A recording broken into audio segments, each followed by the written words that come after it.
Hola, doctora Nora y compañeros. Mi nombre es Alcaraz Estrada Pedro Ildefonso. Mi nombre es Arteaga Ruiz Xochitl. Mi nombre es Flores Méndez Mayra Mercedes. Mi nombre es García López Lady Petra. Y mi nombre es Eras Dávalos Daniela. Y bueno, vamos a ver el tema de la asfixia perinatal. Vamos a tener que esta va a estar definida como aquella agresión que va a ocurrir durante el periodo perinatal debido a una interrupción del intercambio gaseoso, el cual nos va a estar originando una hipoxemia, una hipercamia y una acidosis. Y de acuerdo a la Academia Americana de Pediatría, vamos a tener que hay tanto criterios esenciales y no específicos. Dentro de los criterios esenciales vamos a tener que, para poder hablar de una asfixia perinatal, hay que tener en cuenta que debe haber una acidosis metabólica con un pH menor a 7, un inicio precoz de la encefalopatía neonatal, así como una parálisis cerebral que puede ser discinética o cuadriplégica espástica. Y de los criterios no específicos, estos van a ser usados en conjunto, los cuales van a ser la presencia de un evento de centinela o el deterioro súbito o sostenido de la frecuencia cardíaca fetal, y generalmente después de este evento de centinela. También va a ser una puntuación de Apgar menor o igual a 3 después de los primeros 5 minutos, la evidencia de disfunción multiorgánica precoz y la presencia de alguna alteración neurológica.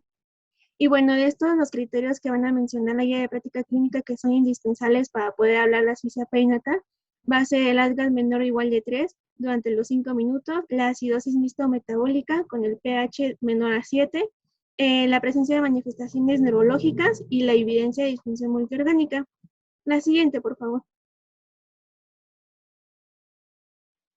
De acuerdo a su epidemiología, en la Organización Mundial de la Salud, anualmente ocurren entre 4 y 9 millones de casos de asfixia, y la condición que se asocia con cerca del 20% de fallecimientos va a ser en menores de 5 años y recién nacidos va a ocupar el 8%. La incidencia es variable y va a depender de los centros de referencia.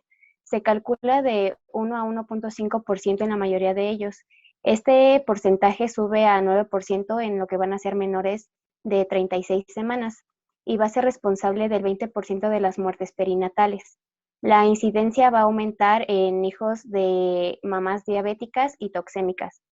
En México se hizo un estudio y en el 2010 se registraron 2.271.700 nacimientos y 20.806 defunciones neonatales. Y la principal causa de esta en el periodo neonatal fue asfixia con 10.277 casos, lo cual nos abarca un 49.4% del total de las muertes. La siguiente, por favor. Aunque en cuanto a los factores de riesgo, estos son múltiples y estos los podemos dividir en factores de riesgo materno, factores de riesgo uteroplacentarios, factores de riesgo obstétricos y factores de riesgo fetales. En el caso de los factores de riesgo maternos, aquí podemos encontrar las hemorragias del tercer trimestre del embarazo, infecciones. Aquí las infecciones son de todo tipo de infecciones pues en la madre, principalmente las urinarias, una coriamnionitis o sepsis y las enfermedades hipertensivas durante el embarazo. Aquí principalmente lo marca la guía de práctica clínica como, como la hipertensión crónica la hipertensión crónica, algunas colagenopatías y igual la intoxicación por drogas y pues que la mamá presenta anemia. Bueno, de acuerdo a los factores de riesgo uteroplacentarios, aquí también se encuentran las anormalidades del cordón. Estas pueden ser doble circular de cordón irreductible, un procúbito y un prolapso de cordón umbilical. En cuanto a las anormalidades de la placenta, aquí encontramos a la placenta previa y el desprendimiento prematuro de placenta. Igual se van a encontrar como factores de riesgo a las alteraciones de la contractibilidad uterina. Aquí lo es la hipotonía uterina y la hipertonía uterina, y unas anormalidades uterinas anatómicas como lo es el útero bicornio.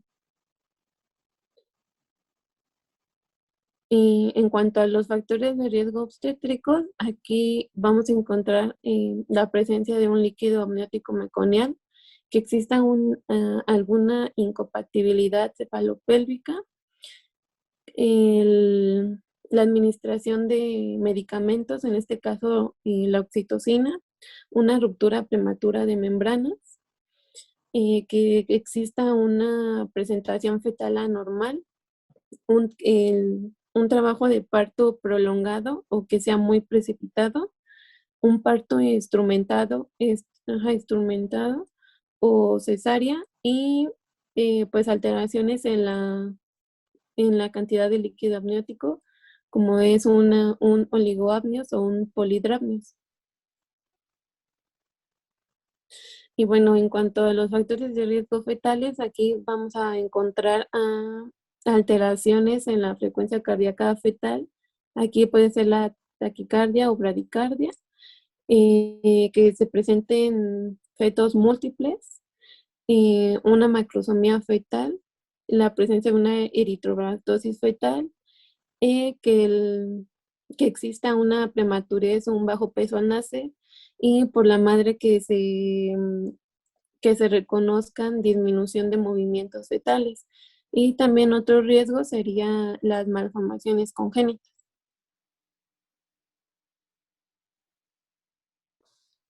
Bueno, y en cuanto a citología, tenemos que la gran mayoría de las causas de la hipoxia perinatal se van a originar en la vida intrauterina, aproximadamente el 20% antes del inicio de parto, es decir, por causas prenatales, el 70% durante el proceso de parto, por causas perinatales, y aproximadamente el 10% en el periodo neonatal. Todo esto va a estar estrechamente relacionado con los factores de riesgo que ya nos acaban de mencionar. Y esto porque va a estar estrechamente relacionado a su vez con ciertos mecanismos que van a desencadenar como tal la hipoxia. Por ejemplo, en la interrupción de la circulación umbilical puede darse como causa de la compresión o accidentes de cordón, prolapsos de cordón o circulares. Cuando existe alguna alteración del intercambio gaseoso a nivel placentario, esto puede deberse por un desprendimiento prematuro de placenta, por una placenta previa sangrante o como tal una insuficiencia placentaria. También puede ser por alteraciones del flujo placentario, como en el caso de la hipertensión arterial o igual en la hipotensión materna, o por alteraciones de la contractilidad que ya nos mencionaron.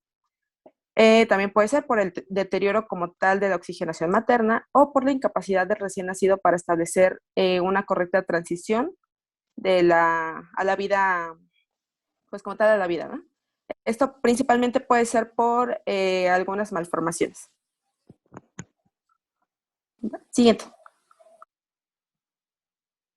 De acuerdo a su fisiopatología, es importante mencionar primero que el intercambio materno-fetal disminuye por dos mecanismos básicos. El primero va a ser la reducción del aporte de oxígeno al metabolismo fetal, y el segundo va a ser la retención de productos del metabolismo fetal.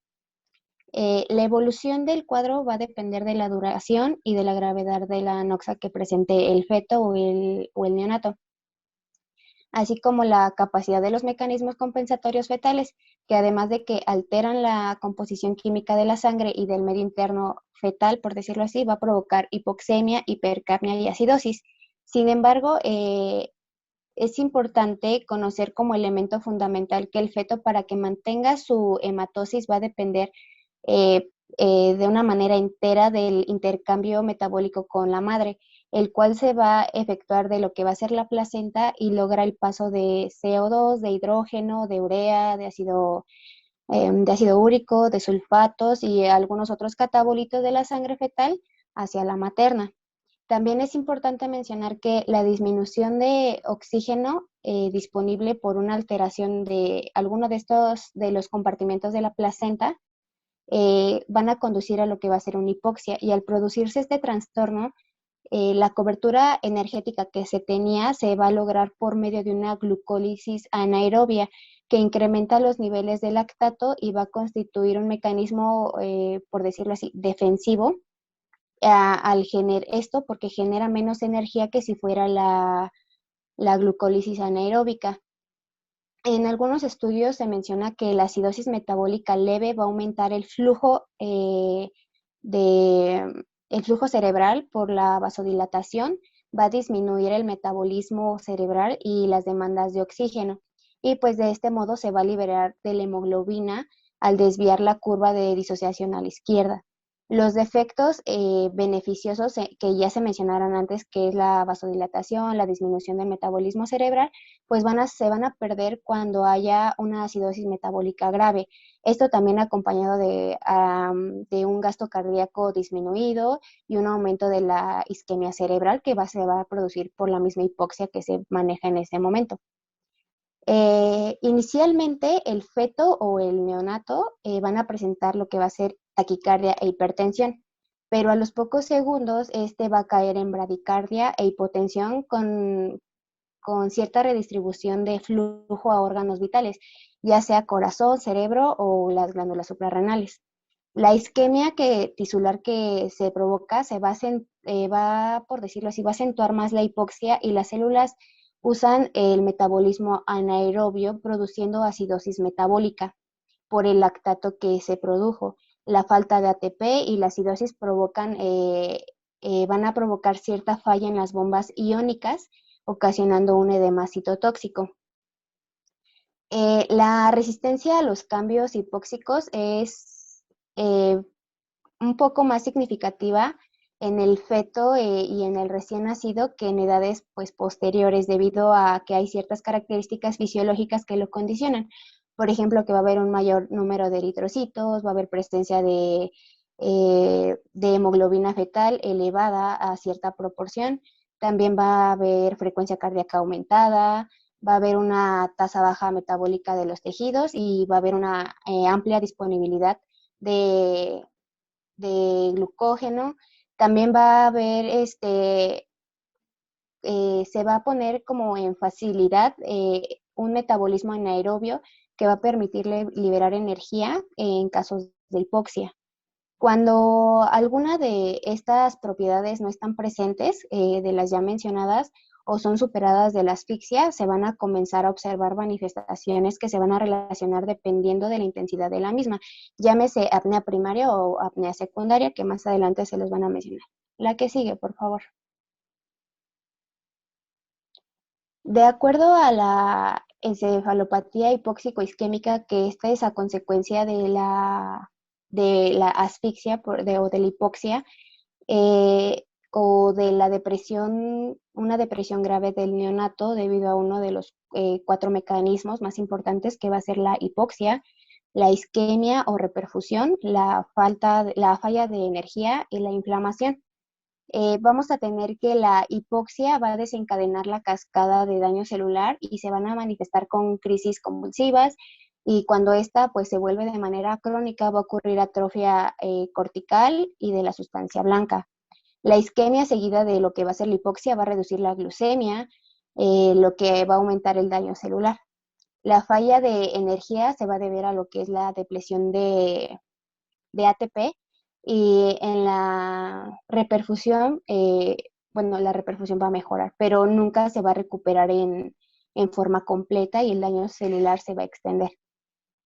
Tenemos también algo importante, que es la falta de energía en las neuronas, va a causar una disfunción de las bombas iónicas, como ya se había mencionado, por lo que se va a alterar la composición electrolítica de la célula, y esto va a elevar el umbral de despolarización, que va a liberar aminoácidos excitatorios, que a su vez pues van a abrir canales de calcio y algunos otros cationes.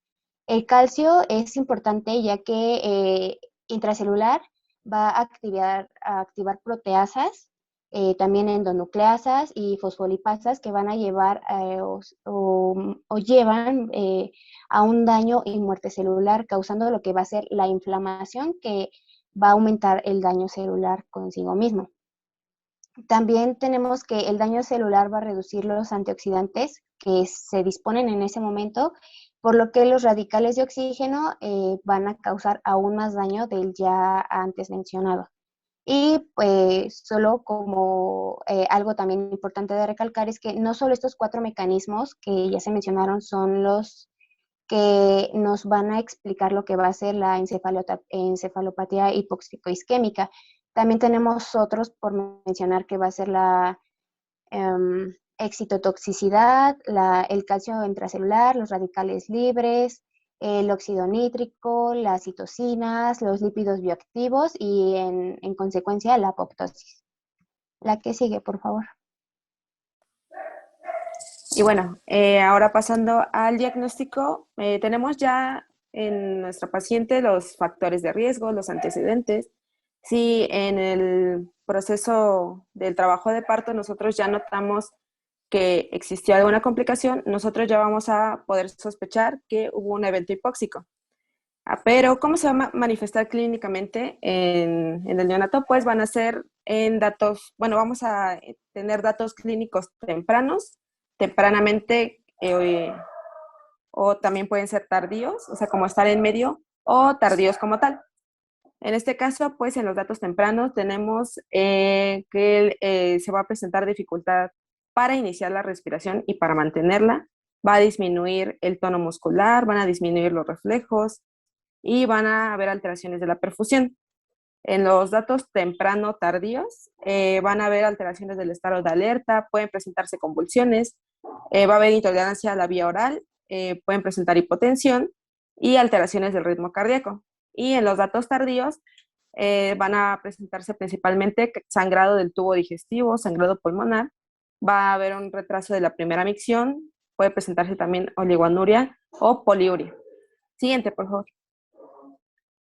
A esto también, pues, nosotros podemos como tal estar en estrecha vigilancia o como tal para nosotros prevenirnos a que ya va a haber un evento hipóxico, obviamente con algunas valoraciones prenatales, que en este caso van a ser 3, con el ultrasonido Doppler.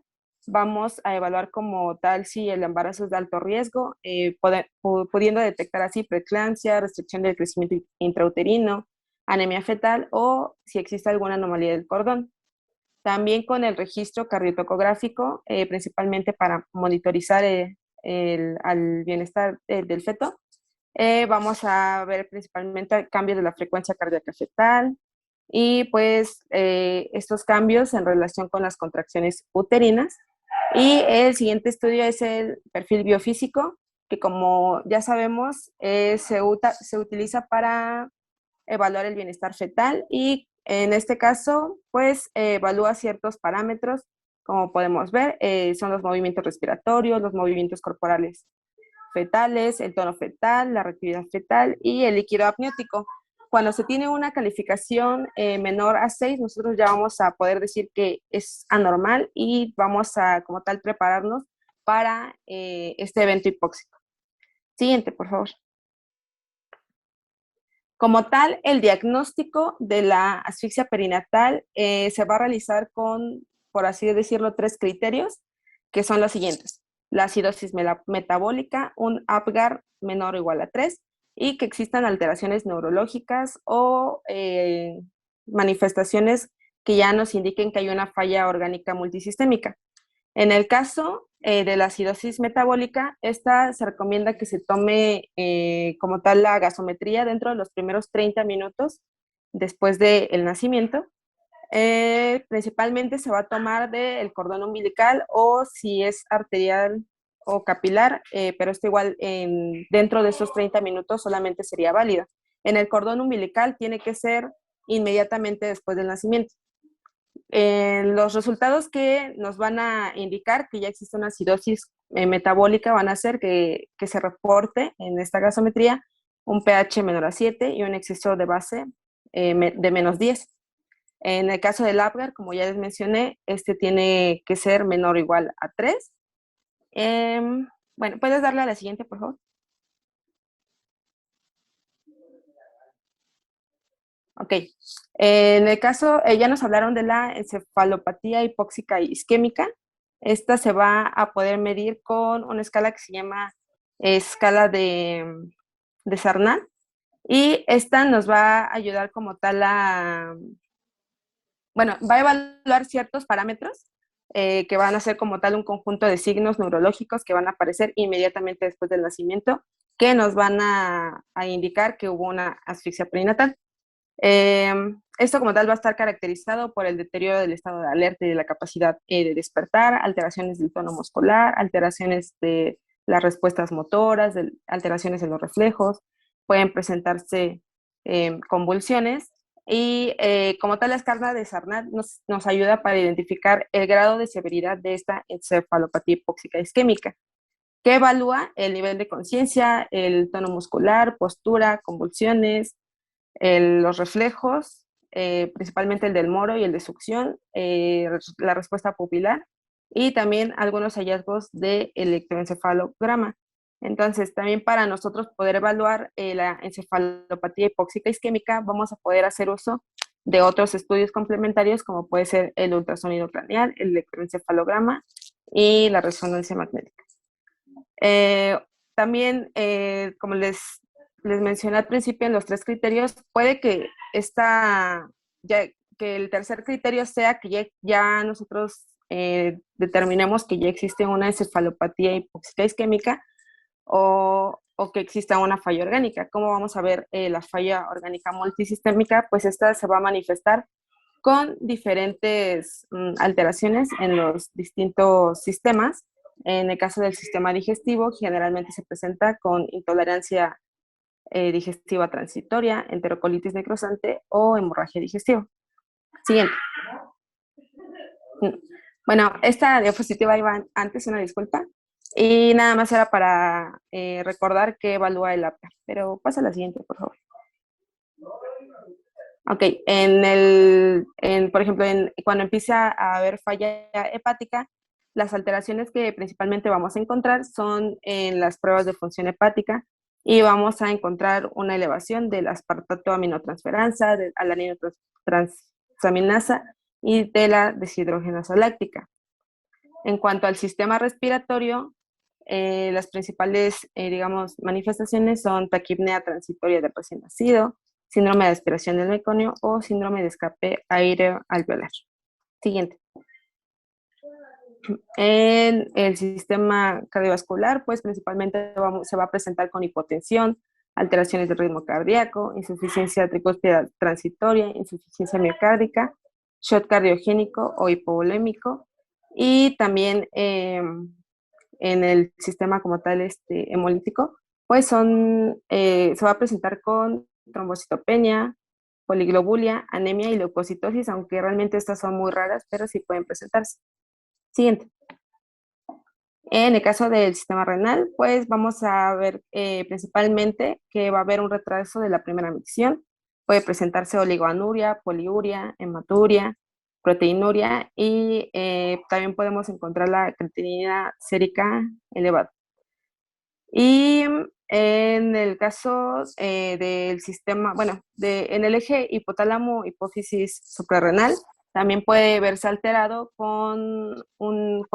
principalmente manifestándose con una elevación sostenida del cortisol. Aunque, bueno, yo leí que esto realmente no se ha investigado bien qué manifestaciones o qué tanto daño puede más bien hacer al recién nacido, pero es un dato importante. Siguiente. En el caso de la terapéutica podemos ver en la pantalla un algoritmo que es el algoritmo de la reanimación neonatal, que es un tema ya explicado en la primera exposición, pero resaltando lo más importante es que en el momento de recibir al recién nacido, si es que alguna de las 3 preguntas principales, que es gestación a término, si tiene buen tono, si respira o llora bien, están alteradas, si alguna de estas la respuesta es no, entonces debemos de iniciar con este algoritmo y no debe de durar más de 2 minutos, ¿vale? Desde proporcionar el calor hasta la adrenalina. De las cosas más importantes que debemos de saber aquí es que pues debemos de tomar en cuenta el tiempo relacionado con la saturación de oxígeno, también pues la dosis de la adrenalina 1 miligramo, 1 mililitro, en una presentación de 1 en 1000, y también debemos de hacer una dilución con una jeringa de 10 mililitros más 9 de solución salina. En el caso de las compresiones, debemos de comprimir a una profundidad de 1/3 del diámetro anteroposterior del tórax, y si es que en el apartado de asegurar y corregir las maniobras de ventilación, tenemos una mnemotecnia, que es la mnemotecnia de Mr. Sopa, y esta mnemotecnia es para recordar las 6 causas más probables de ventilación ineficaz con mascarilla durante la reanimación. La M, el de máscara, la R, el de reubicación de la vía aérea. Después de que corroboramos que estas están bien, vamos a probar la ventilación con presión positiva y se vuelve a evaluar los movimientos del pecho. Luego evaluamos la succión en boca y nariz, la O, el de la boca abierta, y volvemos a probar la ventilación de presión positiva y se vuelven a evaluar los movimientos del pecho. Después la presión, si es que es necesario, vamos a aumentarla. La presión se aumenta de 5 a 10 centímetros de agua, máximo 40 centímetros de agua. Después de corroborar esto, vamos a probar nuevamente la ventilación con presión positiva y volvemos a evaluar los movimientos del pecho. Si es que todo esto no funciona, vamos a buscar una vía alternativa, que puede ser, podemos nosotros colocar un tubo endotraqueal o una máscara laringe, una mascarilla laringe, ¿vale? Las compresiones, si es que las empezamos a dar, van a ser 90 compresiones y van a ser 30 ventilaciones. En total van a ser 120 eventos. Bien. Como les mencionaba, aproximadamente el 10% de los recién nacidos requieren algún tipo de ayuda para empezar a respirar al momento de su nacimiento, y 1% requiere de esta reanimación avanzada que les acabo de mencionar. El objetivo es evitar la muerte y también una secuela neurológica. Siempre vamos a dividirlos en evaluación cardiorrespiratoria inicial, ventilación de la vía aérea, manejo cardíaco, medicamentos y administración de líquidos durante la reanimación, asistencia ventilatoria del recién nacido asfixiado, nutrición, neuroprotección, equilibrio metabólico, aporte de líquidos y la tensión arterial. En la evaluación cardiorrespiratoria inicial, debemos de recordar que la frecuencia cardíaca es el principal signo por el cual se juzgará la necesidad y la eficacia de la reanimación, y la auscultación de la región precordial es el principal medio para evaluar la frecuencia cardíaca. El oxímetro nosotros debemos de colocarlo en la muñeca o mano derecha antes de conectarlo al monitor, pero debemos recordar que esto no sustituye a la toma de la frecuencia cardíaca. En cuanto a la ventilación de la vía aérea, no se recomienda la aspiración, nasofaringia y orofaringia de rutina. Esto solamente se hará si es que se presenta líquido amniótico claro o manchado de meconio, ¿vale? La administración de oxígeno suplementario debe ser regulada por un mezclador o blender, y la concentración de oxígeno debe de guiarse por una oximetría de pulso. A los que se requiera asistencia mecánica a la ventilación con presión positiva, se recomienda iniciar con una oxigenación a concentración ambiente, que es de 21%. Si es que no se mejora, se va a requerir una concentración mayor. En insuflación pulmonar, se debe de iniciar con una ventilación intermitente con presión positiva, y se puede usar el tiempo inspiratorio tanto corto como largo. En los recién nacidos prematuros, una presión inicial de 20 centímetros de agua puede ser eficaz según las guías, y en los recién nacidos a término puede requerir una presión de entre 30 y 40 centímetros de agua. También esto se puede realizar de manera efectiva con una bolsa autoinflable, con una bolsa inflable por flujo, las llamadas de anestesia, y con una piezente de presión limitada. Se prefiere una ventilación con bolsa y mascarilla, pero si es que no se tiene, también se pueden usar los otros instrumentos.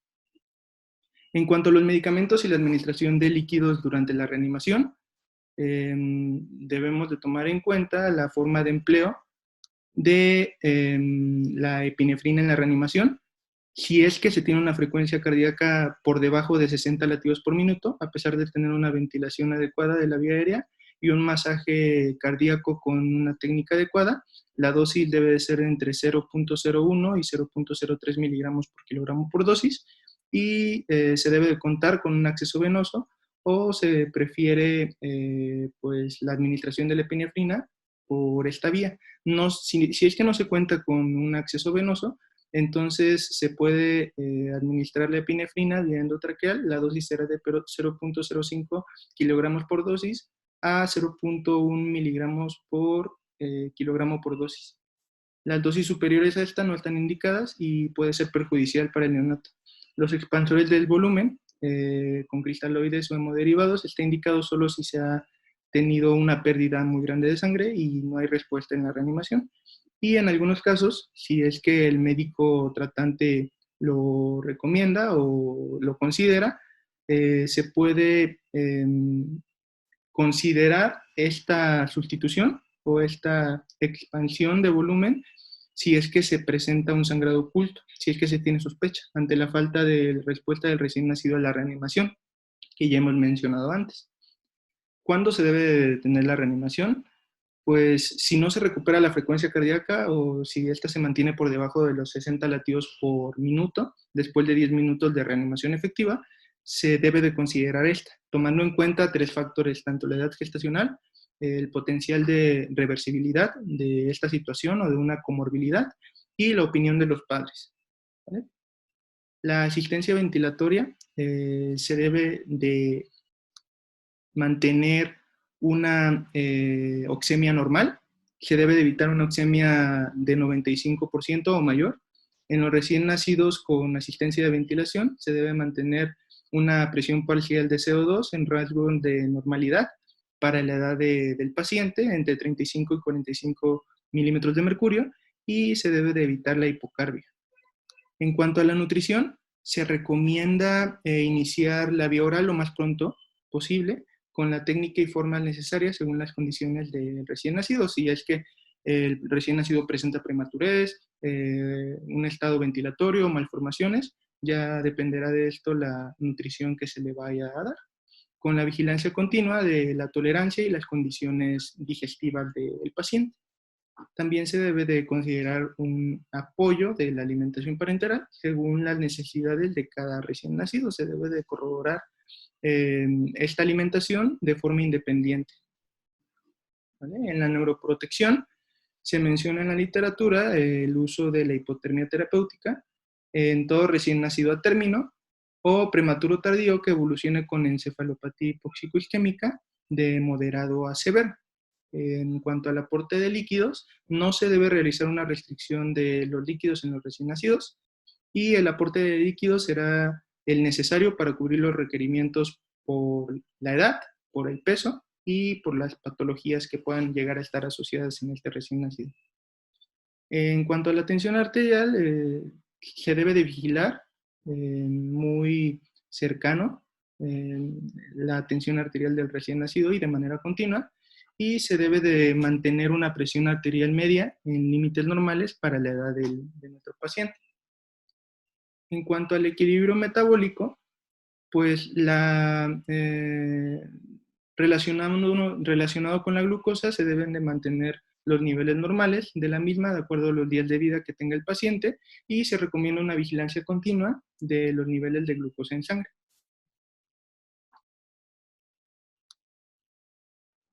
Bueno, y para su prevención va a ser necesario un adecuado cuidado prenatal, también una vigilancia durante el trabajo de parto adecuada y los antecedentes perinatales. Estos nos van a ayudar a detectar de forma temprana la presentación de alguna distocia o algún evento que pueda condicionar asfixia perinatal y así poder identificar la mayor cantidad de bebés que puedan nacer con asfixia y depresión cardiorrespiratoria.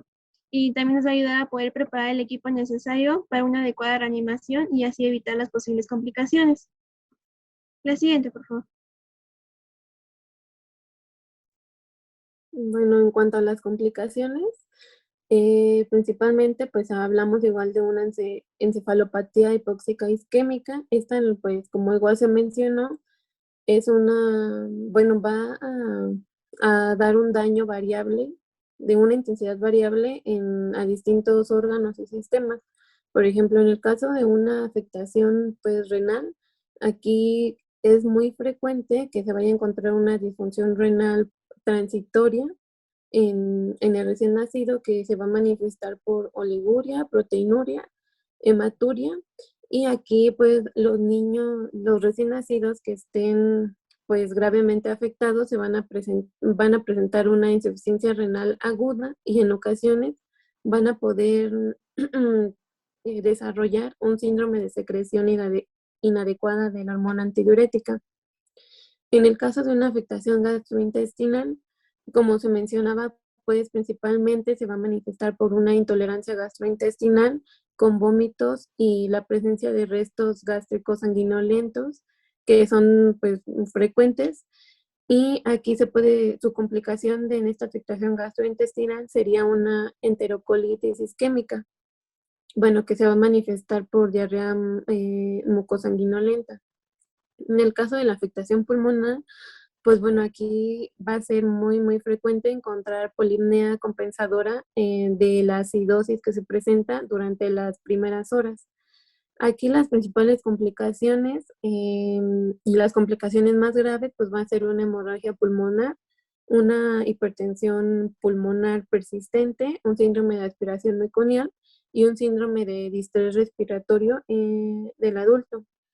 Y bueno, en cuanto a una afectación cardíaca, pues aquí va a existir una bradicardia sinusal mantenida, la cual no va a tener una repercusión clínica, pero que va a ceder pues espontáneamente en días. Y esta regularmente es frecuente. Aquí algunos recién nacidos van a tener una lesión miocárdica hipóxica isquémica y vamos a poder pues encontrar un soplo sistólico en el borde esternal izquierdo. Bueno, ahora en cuanto a una afectación hepática, pues aquí igual se mencionó que vamos a encontrar elevación transitoria de las transaminasas.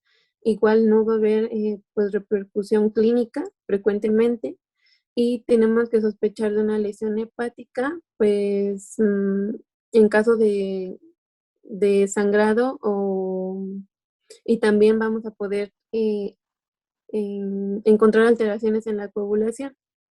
Y bueno, en cuanto a los efectos metabólicos, aquí igual se mencionaba que era muy importante que se estén monitorizando los niveles séricos de glucosa, calcio y magnesio, esto para poder evitar las alteraciones y alteraciones o que se puedan agravar el daño al sistema nervioso central. ¿Para qué sigue, por favor? Y eso sería todo de nuestra parte.